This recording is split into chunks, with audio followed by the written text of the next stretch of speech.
నమస్కారాలతో పాటు మిమ్మల్ని నేను కోరేది ప్రభుత్వం తరఫున క్షమించమని కోరుతున్నాను.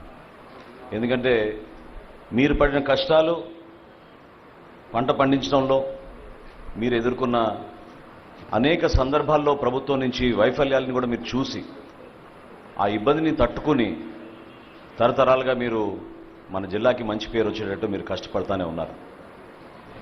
గత ప్రభుత్వం రైతాంగాన్ని సంక్షోభంలో నెట్టేసింది. అంటే ఏ దుస్థితికి తీసుకొచ్చారంటే కష్టపడి పండించుకునే ధాన్యాన్ని అమ్ముకున్నాక చేతికి మాత్రం సొమ్ము చేరలేదు. ప్రభుత్వం పైన ఒక భరోసాతోటి, ఒక నమ్మకంతో ప్రభుత్వం అనేక నిబంధనల్ని పాటించమని మీకు చెప్పినప్పుడు మీరు ఎక్కడ కూడా దాన్ని పొరపాటు చేయకుండా ప్రభుత్వ నిబంధనల మేరకే మీరు కష్టపడి పండించిన ధాన్యాన్ని తీసుకెళ్లి కొనుగోలు చేస్తుంటే అక్కడ కూడా అనేక సందర్భాల్లో మీరే చూశారు, మేము చూసాం ఏ విధంగా అక్రమాలు జరిగిపోయినాయో. స్థానికంగా ఏర్పాటు చేసిన ఈ రైతు భరోసా కేంద్రాల వలన ఎంత నష్టం కలిగిందో మన రైతాంగానికి మనందరం చూసాం. గతంలో కూడా అకాల వర్షాల వలన తడిచిపోయిన ధాన్యాన్ని కొనుగోలు చేయమని ఆ రోజున పవన్ కళ్యాణ్ గారు, చంద్రబాబు నాయుడు గారు ఈ ప్రాంతంలో పర్యటించినప్పుడు నిజంగానే ఇందాక బొలిశెట్టి శ్రీని గారు చెప్పినట్టు రైతులను ఎంత ఇబ్బంది పెట్టారో మేము కళ్ళారా చూసాం. లారీలు తీసుకొస్తే 2 రోజుల తర్వాత రమ్మండం, ఆ 2 రోజుల తర్వాత మళ్ళీ తేమ శాతం ఎక్కువ ఉంది, వాళ్ళు రాసిచ్చిన రసీదు ప్రకారం మేము కొనుగోలు చేయమని చెప్పడం, నానా రకాలుగా వాళ్ళని ఇబ్బంది పెట్టి చివరికి వాళ్ళ చేతుల దగ్గర నుంచే డబ్బులు తీసేసుకుని రైతుల దగ్గర అప్పుడు వాళ్ళు కంప్యూటర్లో ఆ రికార్డులు ఎక్కించడం అనేది మనందరం చూసాం. ఈ వాస్తవాల గురించి మీ అందరిలో కూడా ఉన్న ఆవేదనే ప్రభుత్వంలో మేము ఏర్పాటు చేసిన తర్వాత మొట్టమొదటి రోజు అధికారులతో నేను సమీక్షించినప్పుడు నాకే ఒక విధంగా భయం వేసింది. ఎందుకంటే సివిల్ సప్లైస్ కార్పొరేషన్లో ప్రతి ఏటా మేము దాదాపు 20,000 కోట్ల రూపాయలు టర్నోవర్ చేస్తాం. గత 5 సంవత్సరాల్లో ఎంత ఆర్థికంగా నష్టం కలిగించారంటే ఈ కార్పొరేషన్కి 40,550 కోట్ల రూపాయలు రుణాలు తీసుకున్నారు సివిల్ సప్లైస్ కార్పొరేషన్ నుంచి. ఏ విధంగా మనం రైతుల్ని ఆదుకోగలుగుతాం మాకు అర్థం కాలేదు. ఆ సందర్భంగా మా అధికారులు 1,674 కోట్ల రూపాయలు బకాయిలు ఉన్నాయి రైతులకి ఇంకా ఇవ్వాల్సిందంటే నిజంగా ఆ అవకాశం ఎట్లా కలుగుతుందా అని ఎదురు చూసాం. కానీ ధైర్యంగా మేము ఇంటర్నల్గా మేము మాట్లాడుకున్నాం, టార్గెట్ పెట్టుకున్నాం.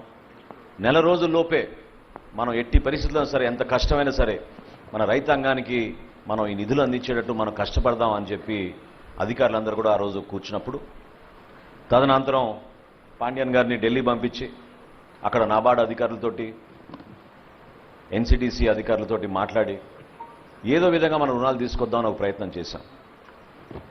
మేము కాకినాడ పర్యటనలో ఆ రోజు అక్కడ పీడిఎస్ రైస్ని ఏ విధంగా దారి మళ్లించారో వాటిపైన మేము సమీక్షించుకుంటూ ఆ ప్రాంతంలో తిరుగుతున్నప్పుడు ఆ రోజు వరకు బ్యాంకర్లు కూడా మేము ఫోన్ చేస్తే ఫోన్ ఎత్తేవాళ్ళు. కానీ ఆ రోజు నుంచి ఫోన్లు ఎత్తడం కూడా మానేశారు. వాళ్ళకు కూడా నమ్మకం కలగలేదు. ఎందుకంటే గత ప్రభుత్వం చేసిన అరాచకం ఎంత వెనకబడిపోయాం మన రాష్ట్రం ఆర్థికంగా అనేది చూసి చాలా వరకు వెనకడుగు వేశారు. 12 లక్షల కోట్ల రూపాయలు అప్పులు చేశారు. ఏ విధంగా ఈ అప్పుల్ని తీర్చాలి? మేము సివిల్ సప్లైస్ కార్పొరేషన్ నుంచి కూడా స్టాచ్యుటరీ పేమెంట్లు కొన్ని చేయాలి. అదే నెలలో మేము 2,000 కోట్ల రూపాయలు బ్యాంక్ ఆఫ్ బరోడా కట్టాలి. అర్థం కాని పరిస్థితుల్లో కూడా ధైర్యంగా మేము అందరం కూడా నిర్ణయించుకుని పాండ్యన్ గారిని ఢిల్లీ వెళ్ళమన్నప్పుడు ఆయన అక్కడ అధికారులతో మాట్లాడి ముఖ్యమంత్రి గారి దృష్టికి తీసుకొచ్చినప్పుడు ముఖ్యమంత్రి గారు ఒకటే మాట చెప్పారు, ఎట్టి పరిస్థితుల్లో కూడా మీరు దీనిపైన ఫోకస్ పెట్టి త్వరలోనే మనం రైతులకు అందించేటట్టు మీరు చేయండి, దానికి సంబంధించిన దసరాలు మీరు ఇమీడియట్గా మూవ్ చేయమని ఆయన చెప్పినప్పుడు పవన్ కళ్యాణ్ గారి దృష్టికి తీసుకెళ్లి సమన్వయపరుచుకుంటూ ఈ ఆర్థిక పరిస్థితిలో కష్టకాలంలో కూడా 1,000 కోట్ల రూపాయలు గత నెలలోనే మేము రైతులందరికీ కూడా అందించడానికి ఒక అద్భుతమైన కార్యక్రమం ద్వారా మేము చేశాం. 1,674 కోట్ల రూపాయల్లో ఈరోజు మిగులు 674 కోట్లు ఒకే రోజున మన రైతాంగానికి అందరికీ ఒక భరోసా కల్పించడానికి కోసం చేస్తున్న కార్యక్రమం ఇది. అందులో మన జిల్లాలో పశ్చిమ గోదావరి జిల్లాలో, ఉమ్మడి పశ్చిమ గోదావరి జిల్లాలో 472 కోట్ల రూపాయలు మనం ఈరోజు రైతులందరికీ వాళ్ళ ఖాతాల్లో పడేటట్టు ఏర్పాటు చేశాం. మీ అందరికీ నేను మాట ఇస్తున్నాను, రైతులు పడుతున్న కష్టాల గురించి, రైతుకు పెద్దపీట వేయాల్సిన బాధ్యత మా అందరిపైన ఉంది.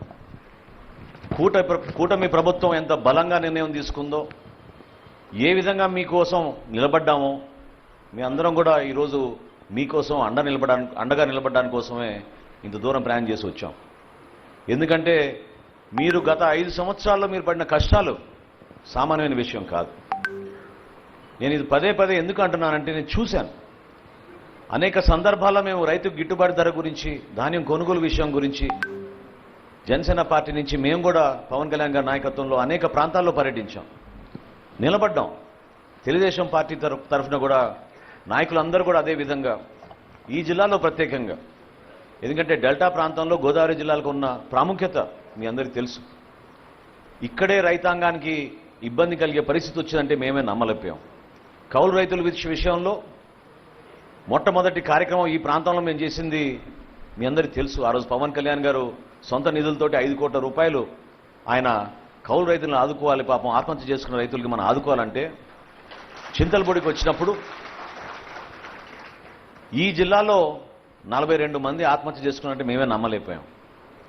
ఆత్మహత్య చేసుకున్న ఆ కౌలు రైతు కుటుంబాలకి ₹1,00,000 చొప్పున ఆర్థిక సహాయం ఆ రోజు ఇచ్చినప్పుడు ఖచ్చితంగా ఆ రోజు ఒక నిర్ణయం తీసుకున్నాం. మన ప్రభుత్వం ఏర్పడిన తర్వాత కౌలు రైతుకి ఎట్టి పరిస్థితుల్లో కూడా గౌరవం దక్కాలి. ఎవరైతే కష్టపడి పండించుకుంటున్నారో ఆ పండించే రైతుకే సకాలంలో మనం చెల్లించే విధంగా, బ్యాంకుల నుంచి రుణాలు వచ్చే విధంగా, ప్రభుత్వం కూడా ఎక్కడ పొరపాట్లు చేయకుండా కొనుగోలు చేసే విధంగా ముందుకెళ్లాలని ఆ రోజు మేము చేసిన మా ఆలోచనని ఈరోజు ప్రభుత్వంలో అమలు చేసే విధంగా ముందుకు అడుగులు వేస్తున్నాం. ఈ పంట ద్వారా కానివ్వండి, స్థానికంగా ఈరోజు రైతు భరోసా కేంద్రాలని మార్చి రైతు సహాయ కేంద్రాలుగా మార్చాం. రైతాంగంలో ఎవరైతే పాపం నిజాయితీగా కష్టపడి కౌలుదారులుగా ఉన్నారో వాళ్ళందరికీ CCRC కార్డ్స్ ఇచ్చేటట్టు, రేపటి రోజున రెవెన్యూ సదస్సులు ఏవైతే ప్రారంభం అవుతున్నాయో ఆ రెవెన్యూ సదస్సుల్లో మీ అందరికీ కూడా గ్రామ సభలు ఏర్పాటు చేసి ఖచ్చితంగా 100% మన రాష్ట్రంలో ఉన్న కౌలు రైతులందరినీ కూడా ఆదుకునేటట్టు ఈ ప్రభుత్వం మీకోసం పనిచేయబోతోంది. అందుకు ఖచ్చితంగా మీకు రుణపడి ఉంటాం. ఆ రుణాన్ని తీర్చుకునే విధంగా కష్టపడి పనిచేస్తామని మరొకసారి రైతాంగాన్ని ఈ సందర్భంగా తెలుపుకుంటున్నాను.